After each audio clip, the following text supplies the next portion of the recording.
نجمة هوليود ومخترعة عبقرية ساهمت في تطوير تقنية أساسية للاتصالات اللاسلكية. تاريخنا مليان حكايات وحوا ليها دور كبير على مدار التاريخ. حوا النهاردة هي هيدي لامار. اتولدت في 9 نوفمبر سنة 1914 في فيينا من أصل يهودي، وهي عندها 17 سنة بدأت حياتها السينمائية. بدأت تظهر في أفلام ألمانية، من هنا بدأت تلفت أنظار المنتجين في هوليود. في سنة 1938 كان أول ظهور لها في هوليود، سحرت الجمهور بجمالها، بقت نجمة هوليود وعندها رصيد كافي من الأفلام. وهي عندها 19 سنة اتجوزت تاجر وصانع الأسلحة النمساوي على الرغم من حب جوزها ليها، إلا إنه كان بيراقب كل تصرفاتها، وكانت حاسة إن حياتها شبه المسجونين، علشان كده حاولت الهروب منه وطلبت الانفصال. على فكرة هيدي لامار اتجوزت 6 مرات وأنجبت 3 أطفال. هيدي لامار كان عندها موهبة بالرياضيات.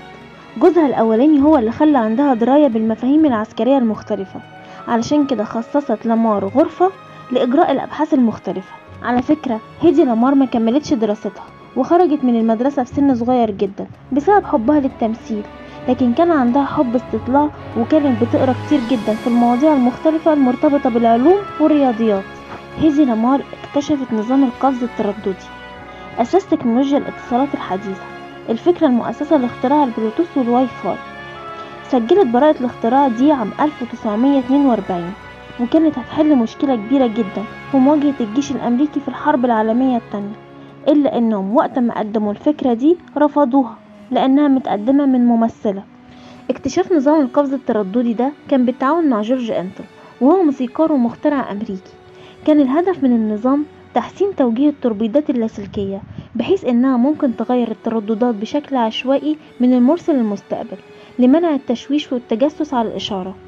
براءة الاختراع انتهت صلاحيتها في عام 1959 قبل استخدام التكنولوجيا، وفي عام 1997 حصلت على جائزة الرواد في مؤسسة الجبهة الإلكترونية تقديرا لجهودها في مجال التكنولوجيا، وتعمل لها كمان نجمة باسمها على ممر الشهرة في هوليود.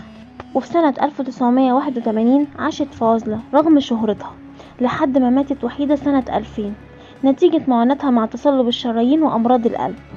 وفي سنة 2014 أعلنوا إدخال اسمها في قاعة مشاهير المخترعين. هيدي لامار ما خدتش اللي تستحقه من اعتراف وتقدير لإنجازاتها في المجال العلمي، لكن ابتكارها فتح الطريق قدام ناس كتير لاختراعات في عصرنا الحديث.